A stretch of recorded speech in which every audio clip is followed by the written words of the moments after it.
Opera. It's all divas, decadence, and drama, right? Well, not quite. Festival Opera is thrilled to bring you our interview series Behind the Mask, and I'm your host, Ruchi Capella.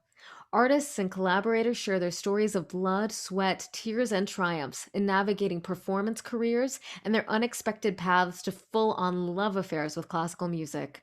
We embrace creating a platform for discussing current social issues in the context of opera as an industry and humanizing the arts. Join us for these approachable, inclusive, humorous, and candid conversations. It's opera unmasked.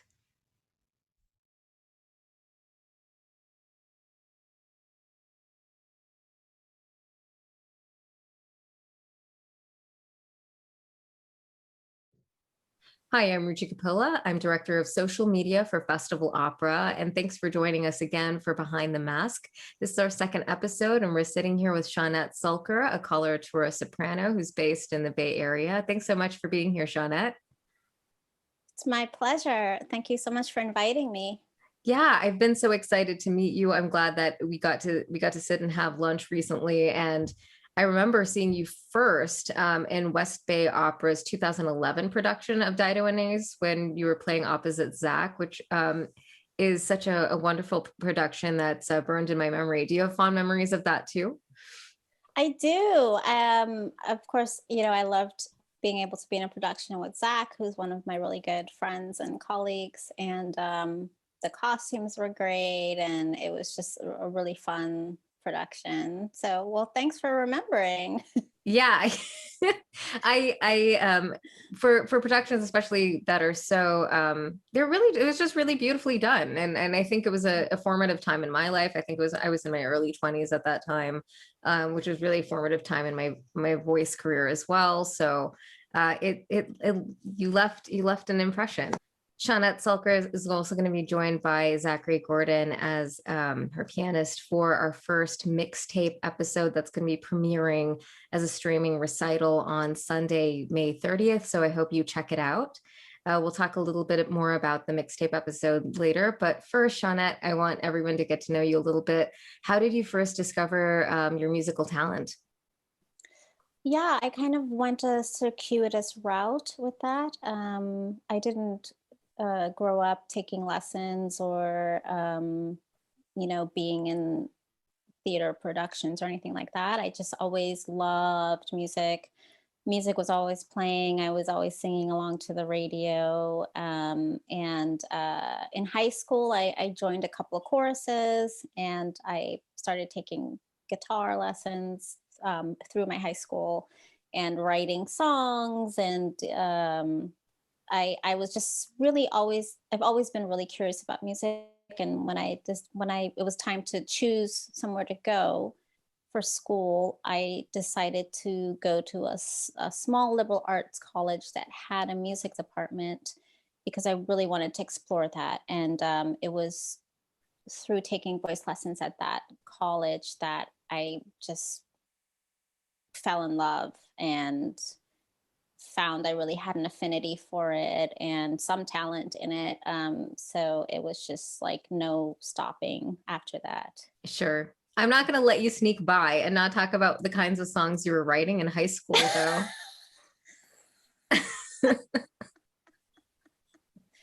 Well, at the time, in my estimation, they were very deep, soulful songs that were kind of beyond anyone's comprehension because I was so deep that no one would ever understand what I was talking about. And then, I don't know, it was many years ago now, I was visiting my mom in Brooklyn. I grew up mostly in New York and Right. found some of those gems, those early gems of mine. And I was just like, wow, these are not very good at all. It's fine. We both had like some sort of like goth emo phase, something like that, right? Okay. Yes, yes. I definitely had a goth phase, the only Black girl in Brooklyn who was a goth. But You've got a lot of company now, trust me. yeah, I had a goth phase. I had a punk rock phase. I had all kinds of phases. Yeah. Well, see, you've built up so much automatic trust with me just in this moment. That's wonderful. So we're going from like having punk and goth phases to studying at a liberal arts college, and then you're discovering your talent under a vocal performance degree, I presume. Yes. So how did you feel both getting into more classical voice, coloratura rap, and how was that bridging the conversation with your family and your community? Um, so I just kind of did what I wanted to do. I didn't really consult anyone about it. That's the way to do it. I co-sign on that. Yeah, I mean, I didn't really have a plan. I wanted to take some voice lessons, see how it felt, and it felt great. And I just, my teacher was a classically trained soprano, and so she naturally started feeding me that rep. And the more I learned, the more I loved, the more I spent hours in the music library just listening and learning. I didn't know anything about Bach per se, so I was just learning arias according to what I thought sounded great. Like, Yeah. I remember before I got a reality check, I was gonna learn like Isolde's aria. So if you're not familiar with voice types or different Fox within voice types, Isolde is a dramatic Wagnerian soprano, which I am definitely not. So it was a little bit out of my depth, but I just thought the music was really beautiful. And I wanted to learn it, but luckily someone stopped me. That's a universal story, right, for vocalists. Luckily, someone Right. stopped me, intervened right at the moment. So I just started studying, and I'm from a Caribbean background. I was actually born in Guyana in South America, which is a culturally West Indian and Caribbean. But when we emigrated to New York when I was little, we had some community. We lived in a West Indian neighborhood in Brooklyn, but my mom kind of had issues with her extended family, and so we kind of grew up in a weird little bubble. So I didn't really have that any community per se to be held accountable to, and I just kind of did what I wanted to do without really having to check in with anyone about it. So whether for better or for worse, whatever that is. I can connect with that because I think in terms of traversing my life as a speech pathologist, a vocologist, a voice coach, developing as a singer, I didn't necessarily have a lot of like consistent like coding or enmeshment with South Asian or Indian community growing up necessarily. I always kind of felt like a kid like on the edge. So I really connect with what you were sharing in terms of, when you're that way, you also have this freedom to choose and to kind of push forward with your passions. What was it specifically that you think you connected it with when it came to encountering and singing classical music? I mean, I think I was just overwhelmed by the sheer beauty of it. I mean, growing up, I didn't have that as an influence at all. It was, as a small child, it was all reggae and calypso and soca. And then you like come to New York and it's pop and hip hop and R&B. And then, in my musical journey, because I was just lapping up all the music around me, I discovered like rock and jazz and was like really into those genres. And then classical music, I didn't really have any experience or exposure to it. But I just like, it drew me. It was like drawing me. The more I learned, the more I loved it. And I think I just loved just how the dedication it takes to do classical music. You have to put years and years of study into it. It's about excellence. It's about discipline and beauty. And just so many voices musically interacting and talking with each other, communicating. I mean, it's incredible. It's so cognitively complex to really wrap your Yeah. head around how somebody can arrange all of these pieces together Yeah. orchestrally. I know. And you're Yeah. like, I can't even get up in the morning, or I can't Right. even, like if I can turn on the coffee, that's a miracle. And then you're thinking about people writing and composing such dense and elaborate compositions. That's Yeah. yeah. It's incredible. And my mind personally doesn't work that way. So just like thinking of from the composer's perspective, the fact that they've got to have all these different instrumental voices going at the same time and kind of fitting them together, and how do they interweave, how do they complement each other, how do they distort each other in some moments where you kind of need that edge. It's pretty amazing. Yeah. So you weren't a music theory nerd back then. No, I mean everything. When I came to this 4-year liberal arts college, Bennington College, I didn't know anything. I had to learn how to read music. Yeah. I had to learn notation. I had to do ear training. I mean, it was like completely from scratch. Like, Right. so, I of course had to take theory and all that stuff, but I'm probably not like the best at that aspect of. But you know what? The thing is, you ended up being a great vocalist. The difference for me was like I had to learn a lot of those things, except for what I brought in from choir and ear training from that Right, perspective. right. But like, Hmm. I was excellent at music theory and ear training. I just couldn't sing at that time. Right. So I had a lot of like identity crises, and I was like, is Shawnette somebody that I can go back in time with and nerd out over Right, these things? right. How do we break these Bach common practice rules? Oh my gosh. Anyway.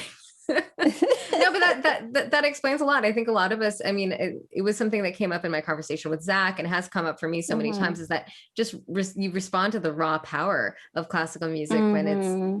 sung with like alignment, and then everything kind of comes together, and there's not really anything that Right. competes with that in terms of an experience, No, I don't think right? so. Yeah. Yeah.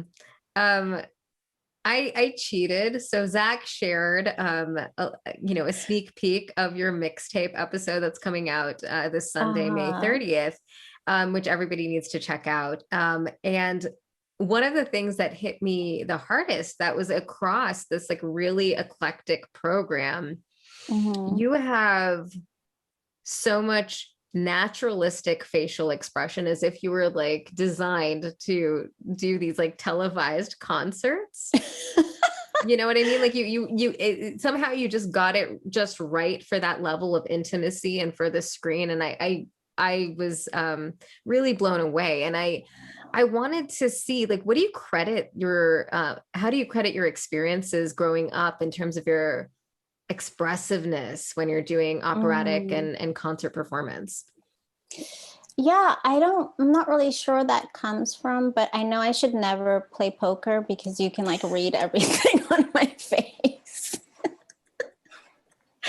I've actually had to train myself to like not have everything I'm thinking be read on my face when I'm, uh, in the company of others because so yeah, I don't know. I think I've always been a very sensitive child. I've always um I've been a mix of both really outgoing and very internal, and I think a lot of performers are like that. I mean, a lot of them are extroverts, but a lot of them are also introvert and extroverts.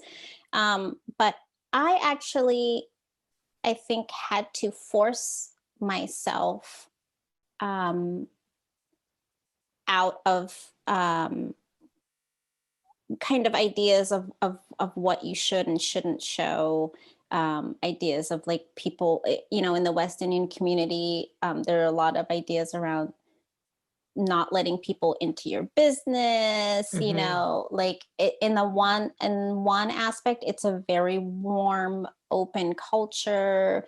People like to express themselves, you know, with music and talking and laughter. But on the other hand, there's this like idea of like, don't let anybody know your business because they're going to use it against you, blah, blah, blah. Mm-hmm. So I think that I grew up kind of closing myself off emotionally, Right. to people not knowing a lot about me. So when you're performing, you can't really have that layer of remove between yourself and the audience, or whatever you're trying to communicate. It's not going to translate. So you have to be willing to bare yourself emotionally to, you know, a room, a concert hall, a theater full of strangers. So I actually had to give myself permission to do that, because I want to be authentic to the music. Um, I want to feel like I did the best job that I could with the material I was given, and that's really important to me. So that's something I definitely had to allow myself to do, even though it's something that does come naturally to me. It was kind of like allowing myself the space to do it. And once I did, it's very freeing. Yeah, I think that vulnerability work is not necessarily talked about a lot from my understanding. I might be wrong in terms of like what it is in terms of unpacking a character and bringing enough of you into it to bring the character to life. Is there anything else that you Right. want to share in terms of your process of character creation and development whenever you're working on a role? Well, I'll share two things with you, and then maybe you might have to redirect me about like my path to kind of connecting more and letting myself do that. Sure. One of the things that I that was so impactful for me, that when I first saw Maria Callas, when I was still in college, I saw a video of her performing, and I'd heard about Maria Callas, you know, and I'd listened to her, and I was, you know, quite honestly, I thought, um, which is a horrible thing to say. I know. We're gonna put the trigger warning for sacrilege right here, right? I know. No, that was so honest. That doesn't feel necessarily like automatically like aesthetically pleasing or beautiful. You know what I mean? It doesn't Yes, like is that what you're talking about especially, it? yeah, especially in the later years, when you hear her voice is definitely not as fresh, and you know, but I ended up seeing this video. It was a concert. It wasn't a stage performance. She was singing "Pleurer mes yeux" from the Seed, and the music started. You know, she walks on and everyone's applauding, and you know, she gets in place next to the conductor, and they start playing, and then this transformation happened unlike anything I'd ever seen before. The music started, and boom, you started seeing behind her eyes this character coming out. And I mean, I'm thinking about it, I'm getting goosebumps right now thinking about Yeah. it. She was so committed and so with her words and so intentional with what she wanted to portray. And I just got yanked in immediately. And after that was done, I just was like, I think my jaw was probably on the ground. I just was like, wow, like whatever that is, like I want to do that. You know, so just seeing that powerful example of connection to me like really spurred me, and I thought like I want to do whatever that was truth, like I saw truth there.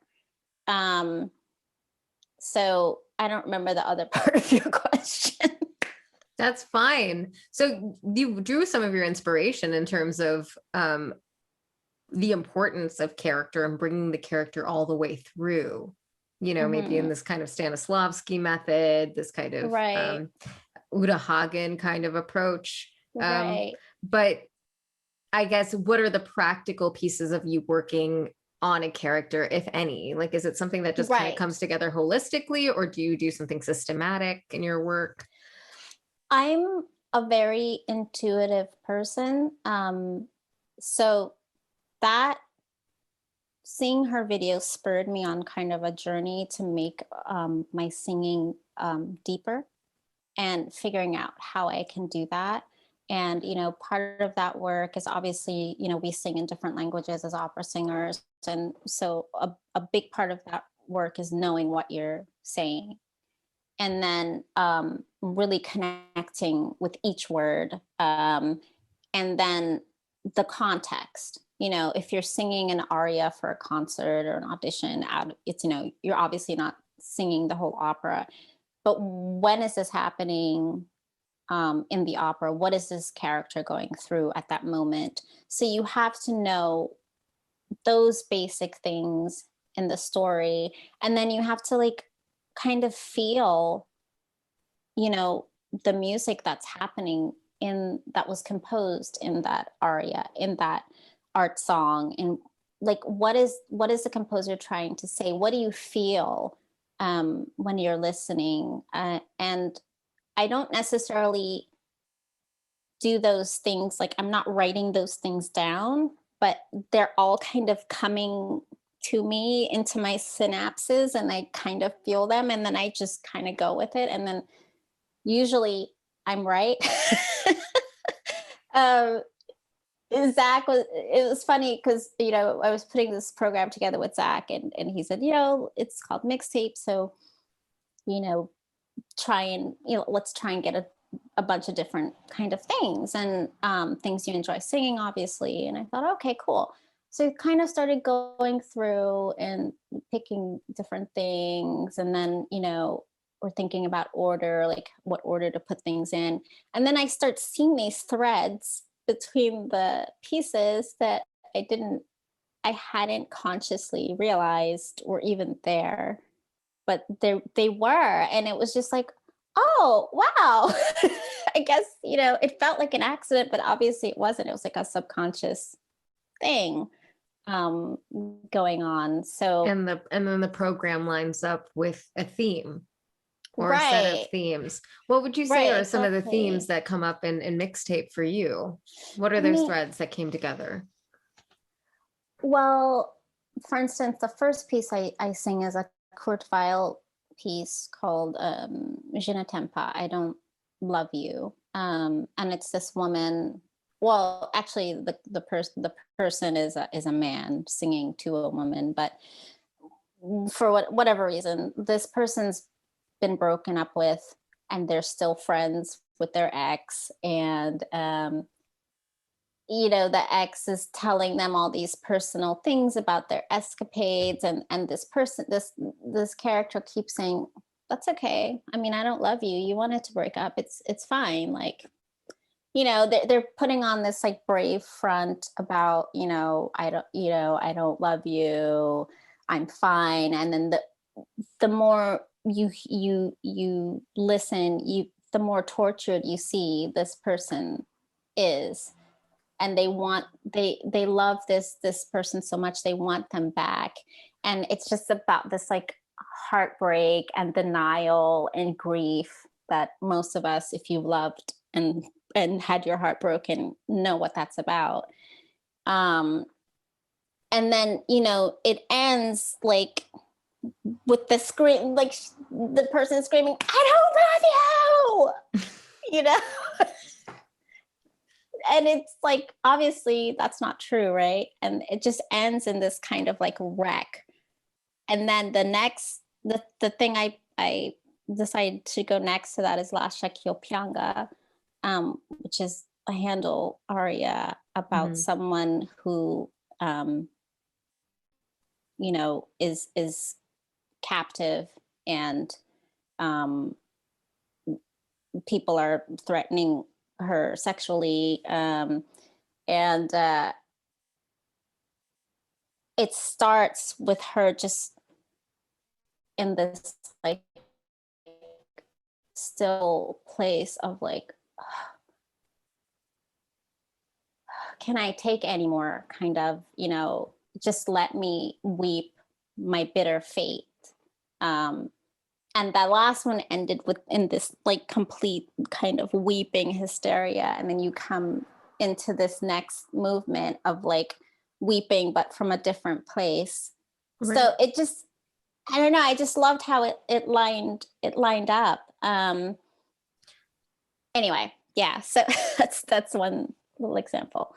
But, you know, it seems like, I know we're going a little bit like off the beaten path, but there seems to be a Right. theme in terms of, you know, historically and in community, being able to share your vulnerable feelings, being able to share what's really going on, and juxtaposed with like the face that you have to hold for the sake of traversing. So I think it's interesting that you mentioned that in this interview, and then you also talk about those themes kind of bleeding into the program as well. See, I didn't even know. It's just, You cannot feign ignorance forever, Shawnette. I know that you're just a mastermind when it comes to thematic music and how it plays into your life, which so I mean, but just jumping from that, you have mentioned that you're Guyanese American. How did that cultural background have significant impact on you musically or artistically?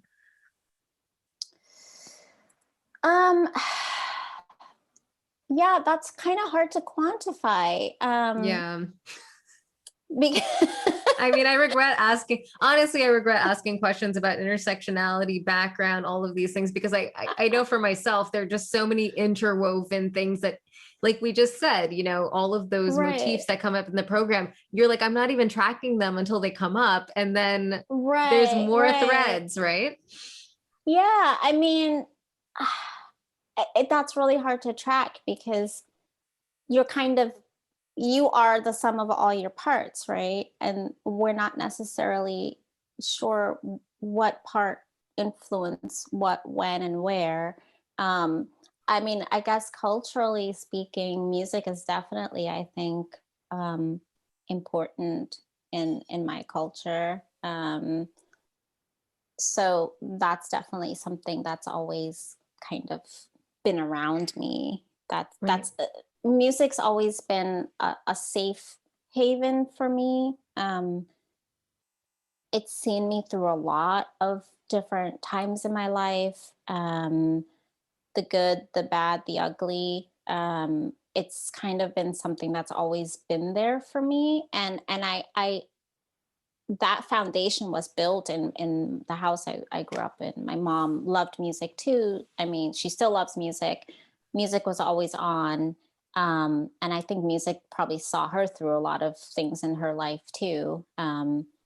So it's been a way of coping and of growing. It's been solace. And I think that was one of the hardest things in last year for the first few months of the shutdown, because I feel like throughout my life, as you know, you're going through teenage angst, you're going through the uncertainty of adulthood. Once you are out of school, you're going through the highs and lows of love, breakups, financial insecurity, like all the things that life throws at you. I've always had music there as like a mainstay and a coping mechanism. I mean, it's kind of been my therapist. And last year it was just robbed, taken, yanked, pulled away from me and from many other musicians, dancers, you know, artists in general, whatever their art is, whatever their solace is. So that was just really, I don't think I've ever experienced any time in my life where I felt that. The one thing that's always been there all of a sudden wasn't there. Right. So that was really difficult to navigate. How does it feel pulling through that now and being able to start performing and producing content? I mean, it's wonderful. And I mean, except for the first 3 or 4 months of the shut down last year, I mean, right before that, I had just had this amazing journey and musical experience, going to New Zealand to record a full length CD of me singing various operatic repertoire. And that I was like having the time of my life, recording with orchestra, and I was supposed to stay, and then I was going to go gallivant over to Sydney and go check out the Sydney Opera House for the first time. And and then all of a sudden it was like, oh, there's something called coronavirus. I'm like, it's probably like, the bird flu or whatever. And then all of a sudden everything just stopped, and I had to fly back home and navigate this whole situation. And for, I would say 3 or 4 months, I was just completely in shock. I wasn't feeling anything. I just was like in shock and like survival, like automatic pilot mode. But then, I have one of the things I do in addition to my singing is I work for 2 different churches. So my church job, one of my church jobs started giving me, asking me if I could record solos for their online content and, or services rather.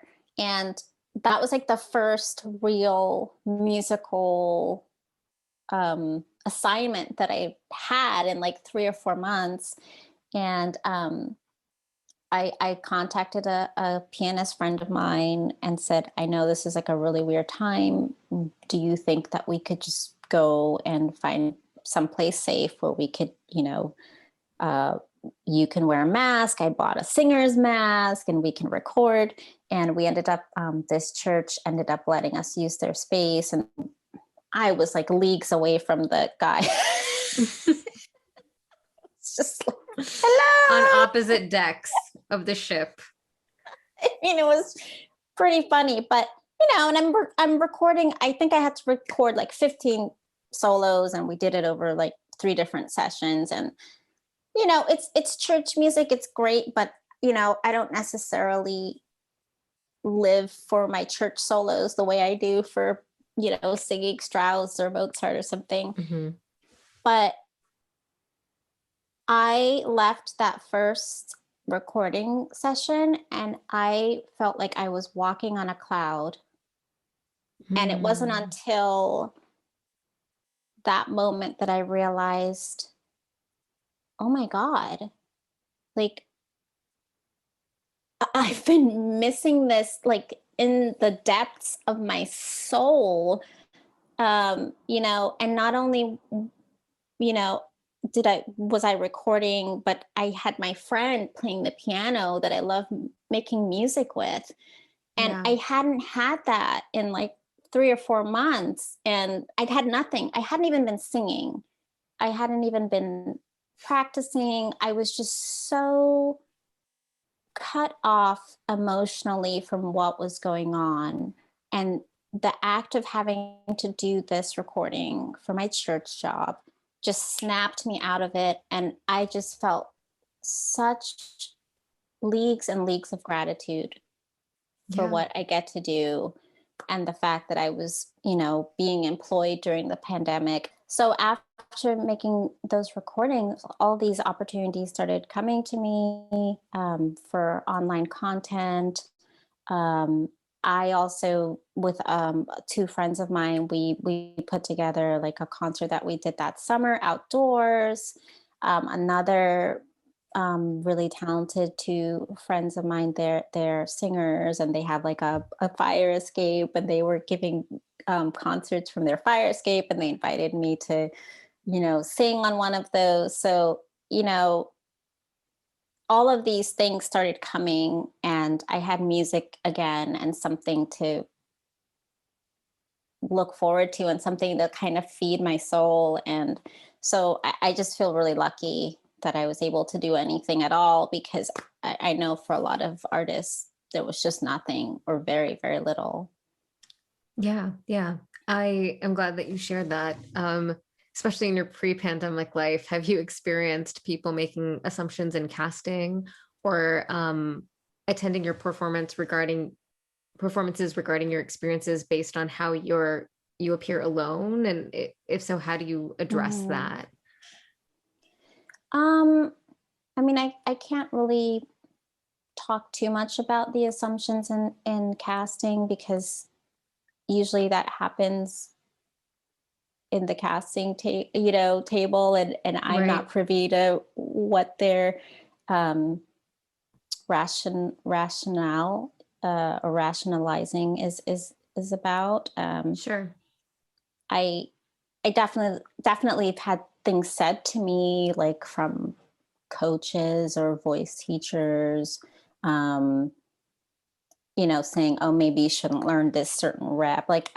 The one comment that stands out to me, even all these years later, it's when I was like doing a young artist type training program, and I was singing one of the arias from the Ballad of Baby Doe, Hmm. and she said, "Oh, you sing this really beautifully, but this is a real white lady role, so I don't Oh, know if you should bother learning it or presenting it." And I mean, I was probably, I don't know, 23 at the time or something. I didn't know what to say to that. I mean, and then you have people like Renee Fleming singing things from Porgy and Bess, like, Right. you know what I mean? Right. Yeah. Yeah. Um, so, and I know, there was a production recently of well, I can't really get into what exactly it was because then I'll start naming names, but Mm. um, it, I went and did the audition, and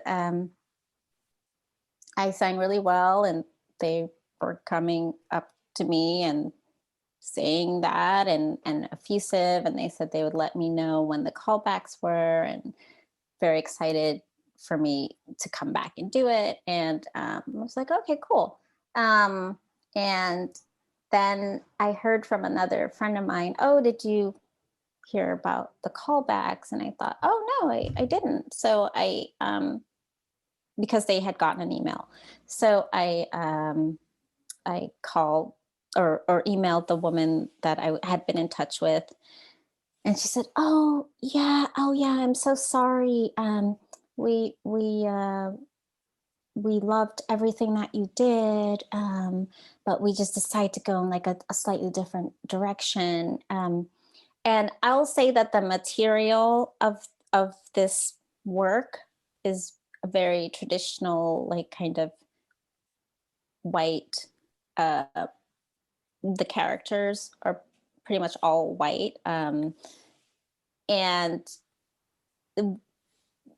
I had another friend who's a person of color who auditioned for that and sang beautifully. I heard her audition, and everyone they cast was looked a certain way. Let's just say all European American women.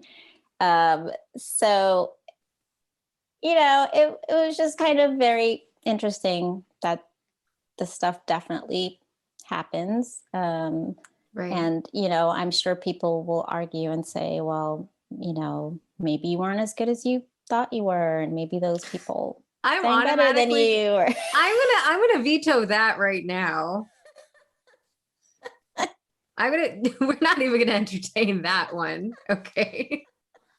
I've heard you too many times over the past like week or so, and then from before, and I joked about this, but you are in many ways like a Bay Area, like coloratura darling, and um, thank you. yes. No, we talked a little bit about how you'd experienced both like casting considerations. I think we laughed a Mm. little bit about how you said that, people might say maybe you weren't as good as you thought you were, which we've already decided is not true. Okay. Right, right. Well, you know how it is. I mean, as a person of color, we're often made to feel like we're making a big deal out of something. Right. We don't really know that that was a racist thing that happened. It could have been this, it could have been that.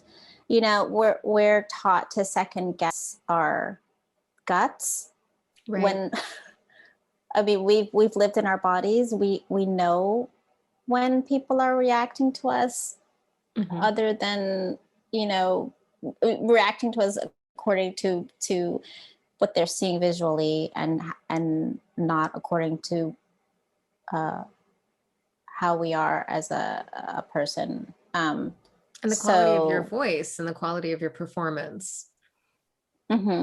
Yeah. So that's why I threw that in, because, you know, yeah, I'm used to that. Yeah. And I think a lot of artists, I mean, especially since like Black Opera Alliance has been talking about things quite a bit over the last couple of years, a lot of artists have experienced that kind of gaslighting around whether they were, you know, good enough, or whether it was, you know, the right role for them, or how they're navigating careers. And like, I think, and you can correct me if I'm wrong, but like from my perspective, if the spaces aren't built to inhabit like diverse casting, and we're not commissioning work that's, you know, kind of designed to uplift and share really unique and rooted stories from different communities, then like, you know, the racism problem's just, it's just there. It's already like kind of built into the system, no matter what happens in that one interaction, right? Like, so that brings, oh, go ahead. I didn't mean to cut I was just going to off. say, we're dealing with a historically European art form, right? That's the majority of the compositions are written by cis males, European males. And obviously when they were writing, most of the things they're writing were for white people, because that's who was around. And the stories were generally about white people, unless, you know, you wanted to get a little crazy and write Lakme or write Butterfly or Aida. So festival opera, one of the things that company seems to be known for, based on my conversations with Zach and the work that we're trying to do moving forward, is that, you know, meaningful reframings and recastings. And are you a big fan of taking some of this like classic material, whatever's in the, you know, kind of the top 50 rotation of operas that make it onto a season schedule, bringing them into a present day, a futuristic setting? Or, you know, for example, if we were to set La Boheme instead in the 80s, like Harlem ball scene, like would that be? That would be amazing. Yeah. Okay. I've coined that idea, and you're getting, can you do Musetta? I was going to say, as long as I get to be Musetta, I'm like, if that's like the setting, I am here. Okay. I'm glad we have it on recording, because that's what we're going to, yeah. Okay. I know like 200% is not mathematically possible, but I'm here for it. Like all of the percentages. Yeah. No, I'm glad. No, I'm glad we brought I'm all for that sort of thing in general, as long as it serves the material, it serves the story, and it serves the music. Right. One of the things I cannot stand is when someone does a new adaptation just cause. Just cause they think it'd be cool to, you know, set it on Mars, you know, with purple aliens, and it has absolutely nothing to do with anything that the story is about. Right. Tread lightly, because you know that there's a Star Trek adaptation of a Mozart opera that Festival Opera did relatively recently. I do know about that, as I was in it. Okay.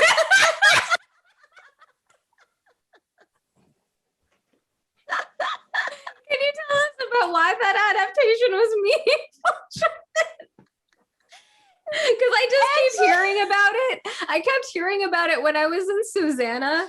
And then, and Uh-huh. I was like, I never got to see it because I was not with the company at that time or anything. And Right. No, that was actually congrats. amazing. Okay, good. No, okay, let's start over. What I mean to say is if you're going to adapt something, it still has to serve the work that you're adapting. It can't be Right. that you have this idea that you think is cool, but it has nothing to do with anything.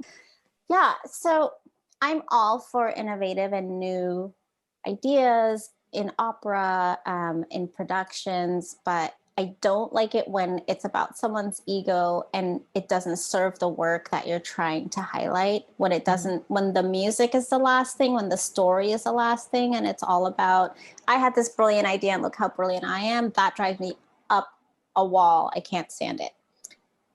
So I hope that you, I think I was pretty clear about how I feel about that. Yeah, I love parody.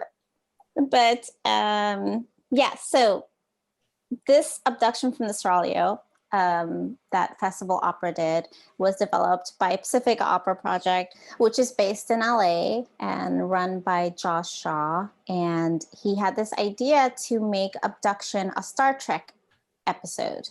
And the main characters would be reminiscent of Captain Kirk and Spock and Lieutenant Uhuru.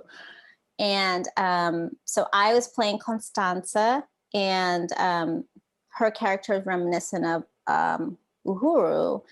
And to me, that was like the best thing on earth because we got to dress up, you know, a la Star Trek, and I got to play this iconic actress who in many ways redefined what it was to be a Black woman on television. I think a lot of the tropes that you saw up until her character came about were women who were maybe maids or kind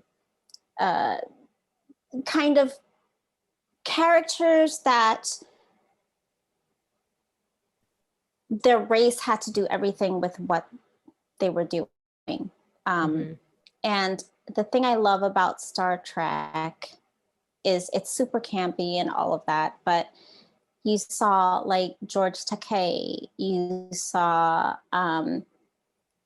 people of varying backgrounds just at work doing their jobs, and it wasn't like that's the Asian guy, that's the Black person, you know, they just were officers on this starship doing their job, and that was it.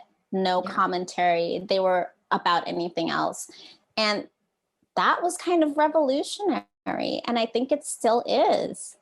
And that's kind of sad to say. You know,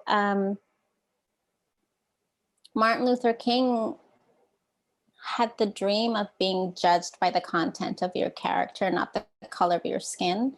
And I feel like that was in a weird way, a step towards that, even though it's like a TV show. But portrayal is important.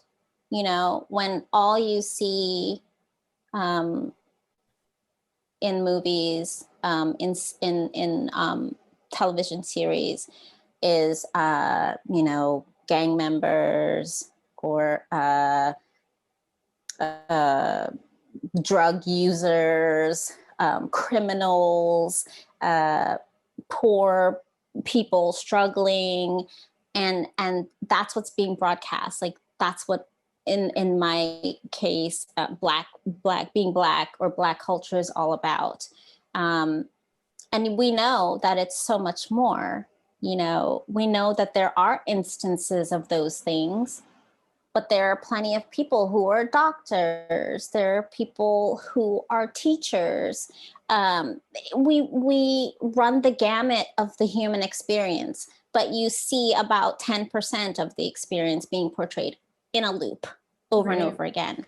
So I think it's really important when you do see a character who is just being themselves, able to give whatever talent they are giving, and it's not like that's the Black person.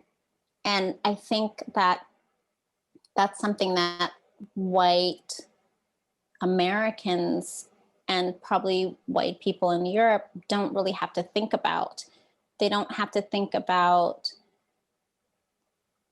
are people going to judge me for who I am, or are they going to see my skin color first and then make assumptions and Right. then judge me according to that? Yeah.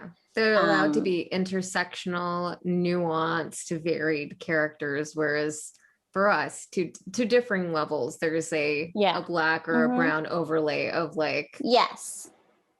And then you have to fight all the monolithic aspects of like, it must mean these things, whether it's those representations that you see in media or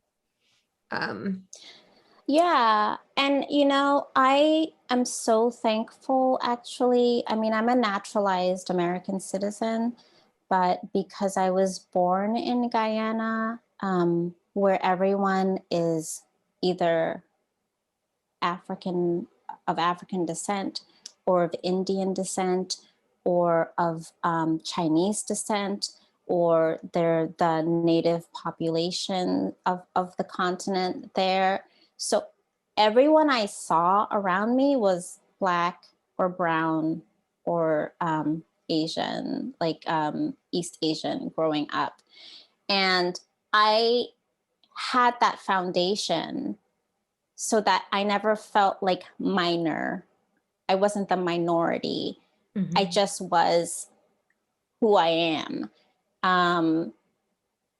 And so when I came to the States, of course, there's culture shock, there's cold, there's concrete, there are big buildings. You know, I went from, you know, a tropical warm place running around barefoot climbing trees to Brooklyn, right? Yeah.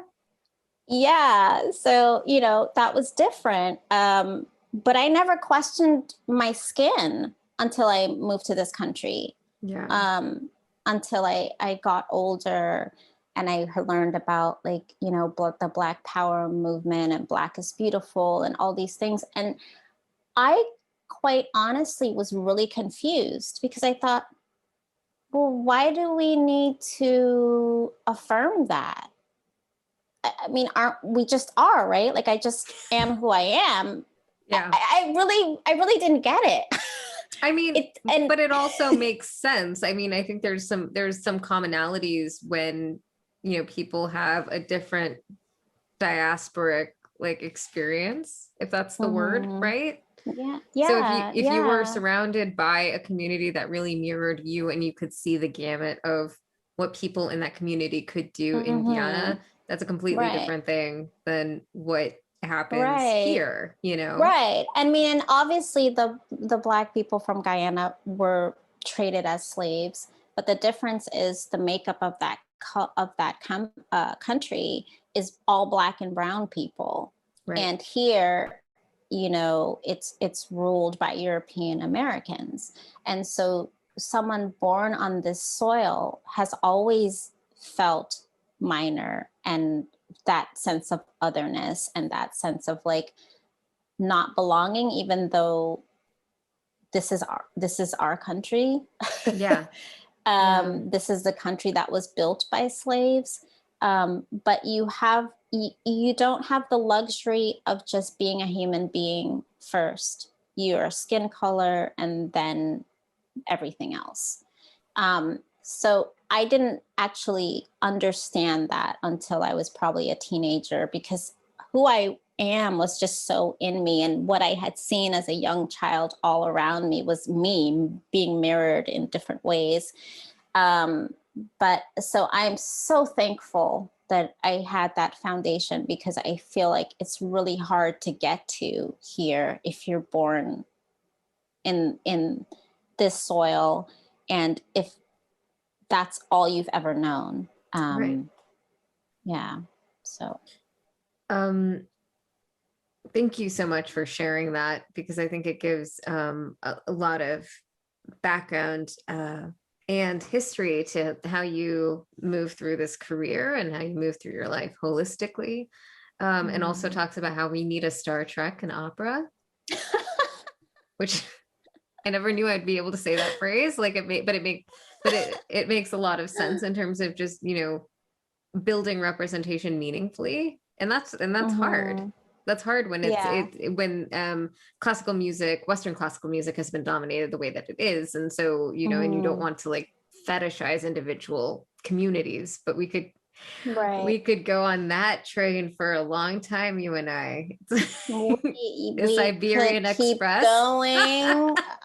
We could circle the globe and How still be many talking about it. pots of tea, so many pots of tea we could drink. Um, one of the things I wanted to ask you about, because I marvel at this, is that you're probably one of the few people who got placed in a FOC and live beautifully there. You're like one of the few singers I know who doesn't have like an identity crisis or a Right. therapist solely devoted to what do I Right. do with my voice and why do I feel wrong all the time. Right. And this is, I'm just, I'm throwing shade on Yeah. myself. I'm admitting this, but so you mentioned like in our conversations that you were clearly assigned a Fox. So would you say you're a soubrette coloratura? Yeah, I would say I'm a lyric coloratura. I mean, yeah, sure, I can sing soubrette stuff too. Yeah, I lucked out. I mean, if you listen, even if you listen to my speaking voice, it's like a little bit obvious what rap. I mean, that it doesn't always translate that way, but in my Right. case, it does. So I just lucked out that my voice is naturally like higher, and my body, because I'm like short, people think of colorators as kind of more petite, I guess. Sure. So I can look like the cute soubrette or the cute maid or whatever, like I just kind of look like it. So, and my voice fits it. So it's, or I could, because I'm smaller, look more like a younger woman or something like that. So, I mean, I'm just like, thank goodness, because I have so many other things to try to like fight.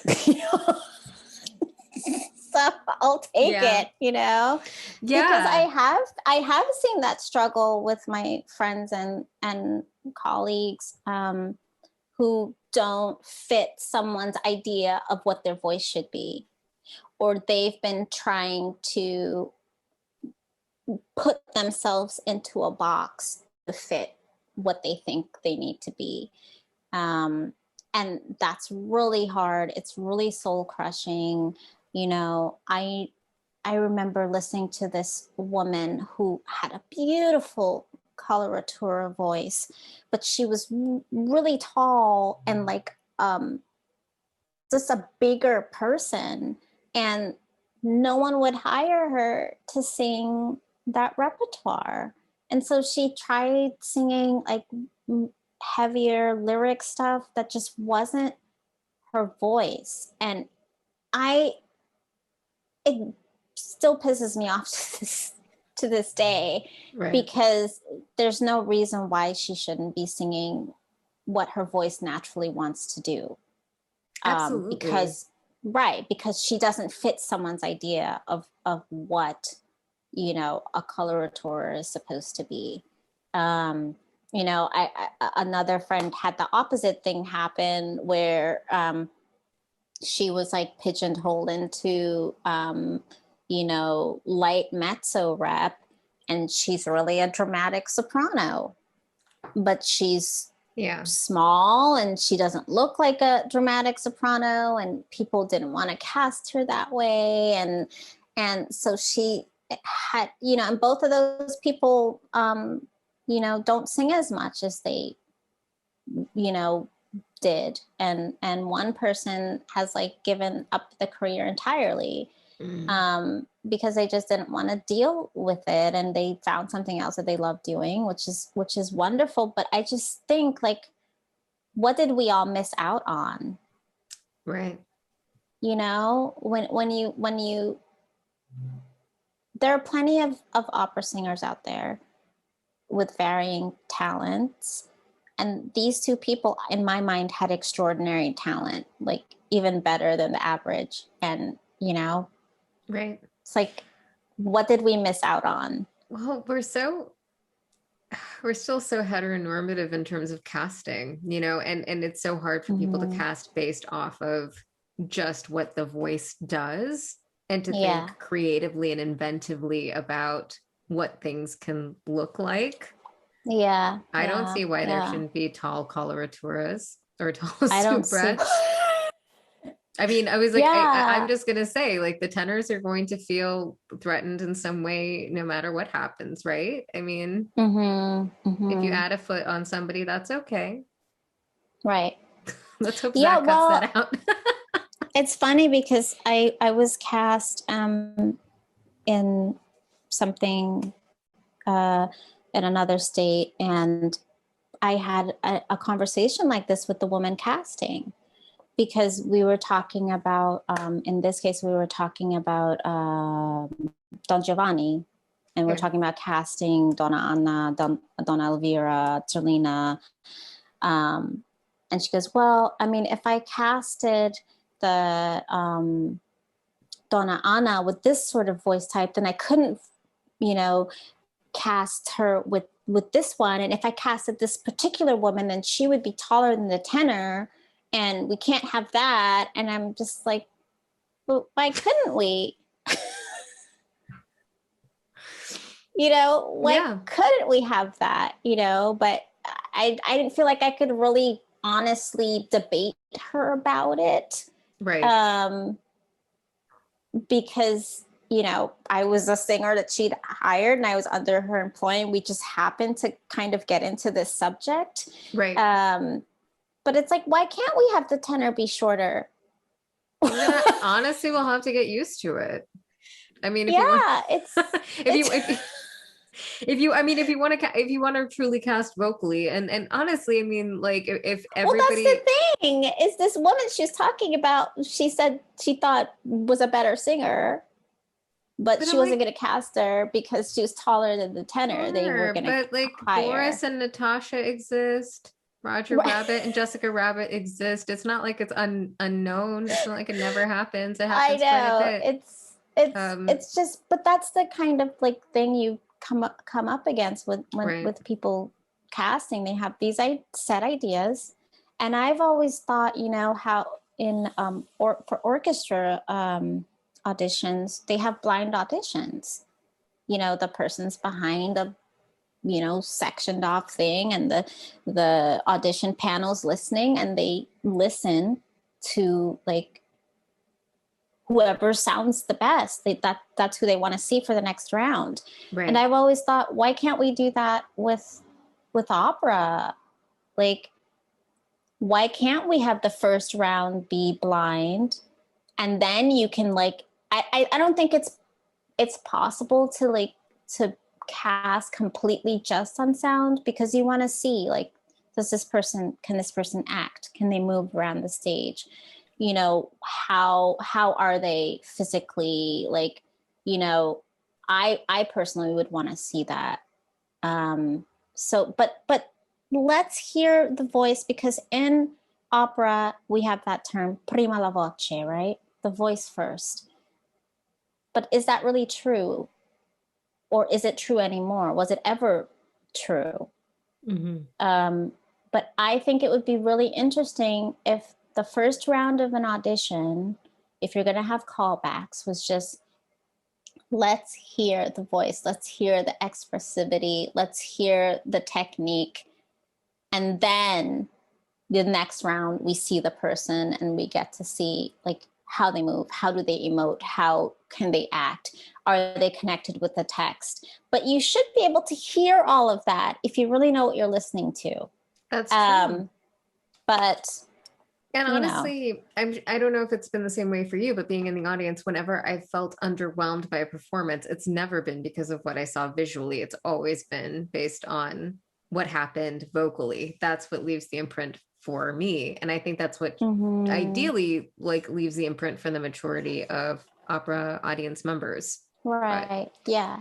I mean, I will say you know, I don't know that that's always been the case. I've definitely heard some amazing, beautiful voices, but and maybe it is true, yes, because they're amazing, beautiful voices who can express, but then they're not connecting to the people on stage with them. Right. And I do think that is important. That Very. and I do think that one of the ways to address that is to have more acting, more theater work done in music schools and after school. Absolutely. We really need to get out of the park and bark situation that still exists in opera. And for those who don't know what that means, that's just a singer parking and barking and I just that made my day personally. Yeah. but I it's mean, like when yeah.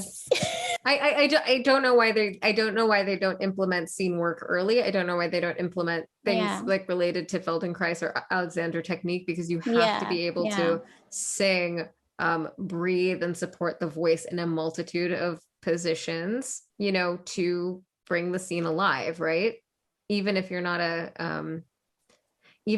like a Mhm. musical theater singer, there is such a physically active aspect to opera also, and that gets downplayed a lot in terms of general media and general ideas about like what opera is.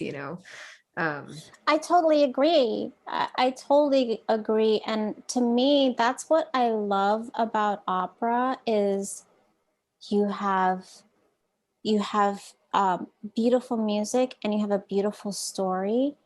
So it's sung theater. So you do get to act, you do get to express, you do get to connect with that character, you do get to connect with the other characters around you, you do get to feel what that person is feeling. And if I go to the opera and I don't get that element too, not just the beautiful singing, then I do leave there wanting and going, wow, this could have been so much more. This could have been so much more impactful. So I do think it's very important. And one of the training programs I did, they did give us Alexander technique, and they did incorporate all these other elements to it.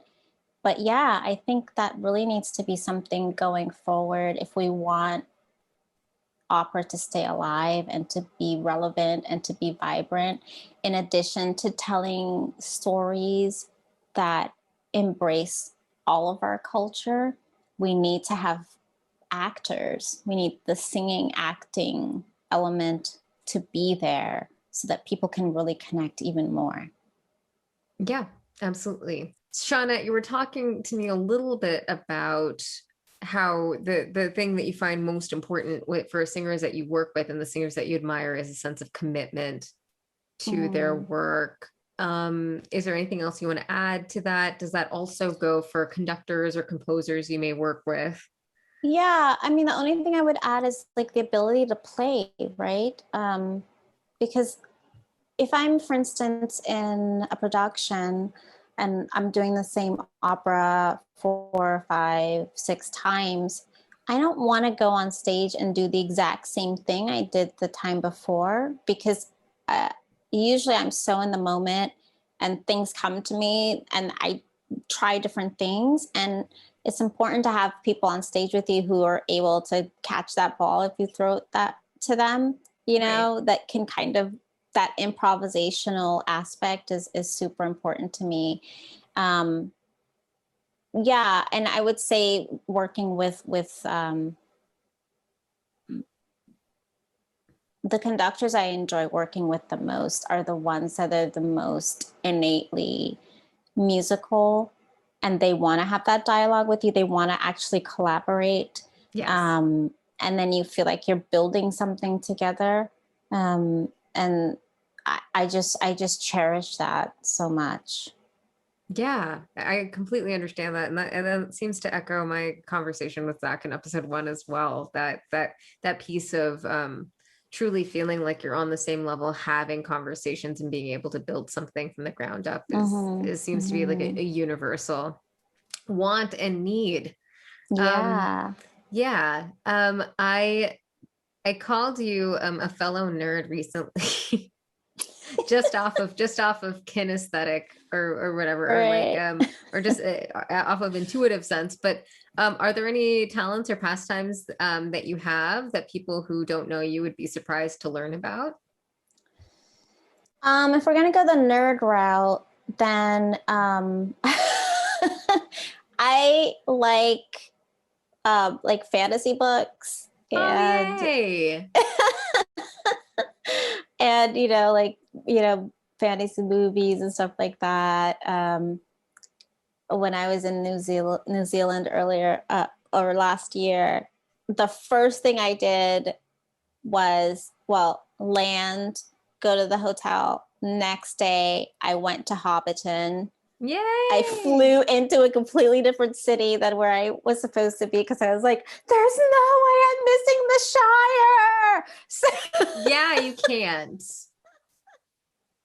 You So cannot. yeah, I got teased a lot about that, but that was like, I I was like in hog heaven. It was amazing. No, you're Um, one of the coolest people I know for that. so yeah, I do, try to hide my nerdiness with my diva attitude, but it doesn't really happen. No, I I don't think really have a diva attitude, so yeah, I don't think that that's true at all. We've spent too much time together, enjoyed each other's company too much for that to be true. And no, I was such a big fan of fantasy growing up as well. And I think if you gave mm. me the time to read everything and like yeah, that's very much And my to get jam. upset when they adapt the movie and it doesn't follow, and you're like, find the book, it says, meh, Yeah, I'm so glad I have a new friend to do that with. I can and you're like, if you're gonna make an opera about it, it has to make it into the libretto. I will not accept. Exactly. I Yeah. need first right of refusal or whatever the term for that would be. I don't know. But yeah, I guess what else? I guess most people don't know that, or I mean people that know me know I really enjoy like going out into nature and hiking. I've even been known to go camping. Um, Ooh. yeah, it Yeah. happens. um I don't know what else. Not that interesting, really. Um, You know what? I'm gonna find out how interesting you are. We're gonna do our little lightning round at the okay, end. And then so you don't need to prepare a lot for this. I just want you to give like a few words, a phrase, something okay, that comes up immediately, and then we'll just move on to the next one. So sounds in good. your workout or driving or whatever playlist, what's in it right now? Um, you'll find this maybe interesting. I don't listen to a lot of music because I have music in my head so much that, and I do that, that's my profession, that sometimes I just want quiet. Um, and then when I do listen to music, I'm a I'm a person that's driven by moods, right? I'm driven by moods, like what I want to eat, what thing, what am I feeling like today? So it depends on my mood. So the other day I was cleaning and I wanted something to like motivate me to clean. So I put on, I listened to some like Diana Ross singing like Ooh. disco. And then I did a friend on Facebook said, oh, listen to this group or whatever. And then it was like sort of like rave music, which, not It's really my never thing. gonna work as well as Motown or like Right. yeah. And then I listened to some Lizzo and I was like, Oh, nice. okay, I Yeah. put my hand, I was like, Yeah, yeah, okay. yeah. So yeah, so I was in a mood for that, that day. But then, the other day I was like on like a bossa nova kick that I had to have like bossa nova playing like the whole time. And Yeah. the day before that I was like, I need Radiohead, so it's just like listening to Radiohead nonstop. So It's It really just funny that you depends. said all of those things because as we were talking, I was thinking about how, like, in music school, I couldn't listen to anything until Radiohead and Rainbows came out, and then I was listening to that in the car on repeat. Then, of course, like I had a friend recently post about how she listens to Lizzo while cleaning, and I've listened to Right. Lizzo for various reasons. On top of it, I used to study listening to bossa in school. Oh, And no actually, way. if I go all the way back, thinking about when I was studying chemistry, I would listen to Earth, Wind, and Fire exclusively while listening, like while studying for That chemistry. makes sense with chemistry. Earth, wind, fire. Elements, simple elements. Exactly. Like it's not like tungsten, but it's fine. Exactly. No, that was a great answer. We have so much in common. What's your go-to comfort food? Again, it's all about mood. What do you want So right now? right now, I want some yeah, I want some of those like crunchy, cheesy, curly snacks. Um, But they're not Cheetos. no, like the baked kind, the fluffy. Are you talking um, about like those cheddar popped, yeah, like the like the cheddar. pirate's booty things, like Yeah, like Pirates Booty pop white things. What cheddar? are those? What are those called? Like Is it? cheddar.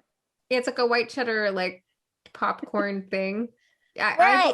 You all know where to buy it. We don't need to give you names. We'll just say that because of copyright, we can't say anything. Despite Right. all the Star Trek talk, we can't do it. Not for No. these, not for No, these we didn't pups. say Pirates Booty. We didn't say it. Yeah, we didn't say it. We didn't say it. What about a go-to like cocktail or beverage that you like? I'm not like the biggest drinker, but I guess a margarita is always nice. A margarita The is like, always nice. you got the salt and you got the lemon, you got a little bit of sweet. What about, I mean, you Um, can choose a non-alcoholic option too. I mean, I like kombucha. Hmm. I like coconut water. I don't know. Nice. It's These are all kind of drinks that you like them. They're all valid, okay? right, If you had to choose an alternative career, what would you do?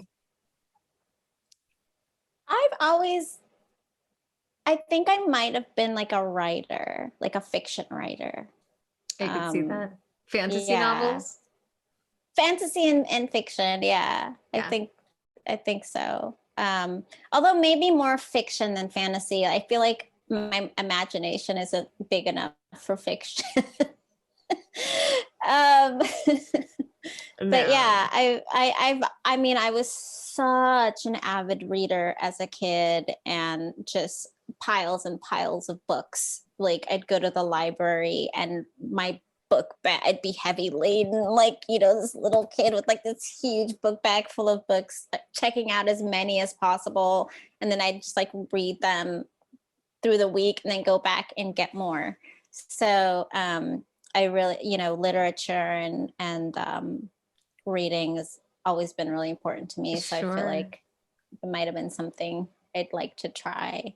I'm just so happy to know that we were both nerdy alternative kids. For sure. I'm just really happy. I can't hide it. You're not alone. I'm not alone. There's a Shawnette, and she's like me. Okay. So what about a celebrity crush? Oh gosh. Oh, my heart broke when Chadwick Boseman died. Yes, as did mine. I had the biggest crush on him. He didn't know it, but we were destined to get married, and he was going to divorce his wife and marry me. I shook it. Yeah, no, he was a big crush. My childhood celebrity crush was Bruce Lee. I thought Bruce Lee was like the most amazing man, and I was like, I'm gonna marry Bruce Lee one day. He was already dead at that point, but I didn't know that all of his movies were on reruns. So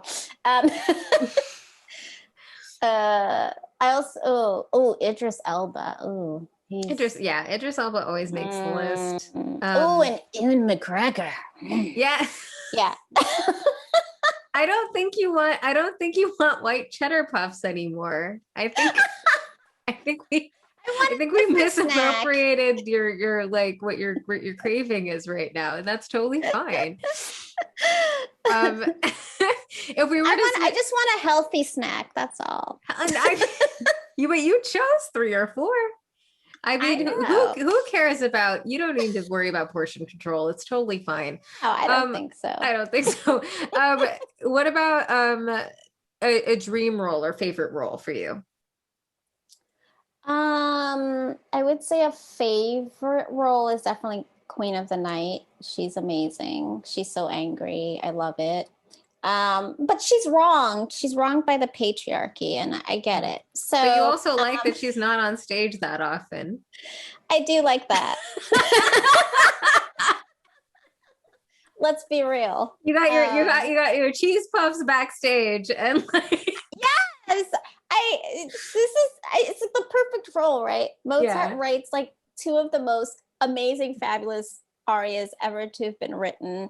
You come on, you sing the first one, and then you go and you like eat your cheese puffs for like a really long time, and then you come back on stage and you sing another one, and then you like go away, and everyone remembers you even though you didn't really do anything. Yeah, exactly. I'm sending a basket of just cheese puffs to your next. You're gonna have flowers, and then be like, "Who is this?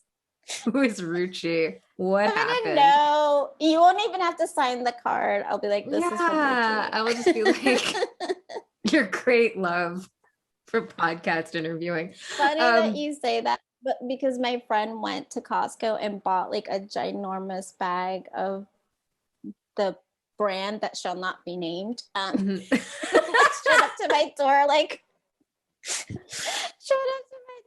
a few months ago with it. She's like, here. Like, what? And that's how you knew that friendship would last a lifetime. Exactly. Oh my gosh. What would you sing, Shawnette, if not opera or classical music? I think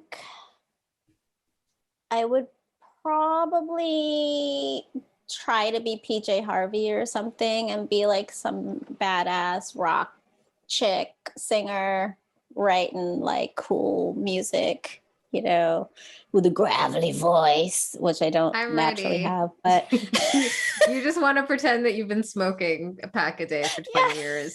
Exactly. I used to do the same Joni Mitchell thing. I'd be like, well, we have a brunch on Sundays. Like, I just want to be that person for like, I don't want all the vocal, like trauma, like the risk of laryngeal cancer or lung cancer, but I just want the feel like. I've just always wanted the smoky, like announcer voice. Yes, hi. Absolutely. You have that option. You can, and the best part is you're trained enough. You can just go back and forth as much as you want. I'll just pretend this is how I naturally speak. I'm down for this. Next time you audition. Next interview. Yes. Next interview. This is how I'll be speaking the entire. Okay. You see. So that's what we're gonna do next year. I have to ask you this question because I completely forgot to get to it. But if you could have your dream composer or librettist write a title role for you, what notable or historic or famous figure would you want to play?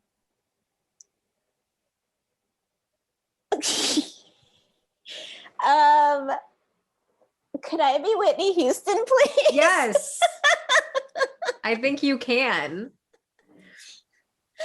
And can we cast like Bobby Brown as Larry Brownlee? Maybe? Yes. We will try. I'll try to contact Lyric Opera of Chicago and be like, let Larry Brownlee know. This needs to happen right now. I mean, Bobby has to be a tenor, and Bobby has to be written very much in the, if you agree with me, only in the sport and life like Yeah, kind he's of, got to be a little flamboyant, I think. He's got to be yeah. a little off the rails, I think. But So who else are we casting for this? I feel like, oh my gosh, I feel like Kenny Overton has to be in this. He's a baritone. He is like a Whitney Houston super fan. So he's got Yes. to be like her manager or her brother, or I don't know, somebody.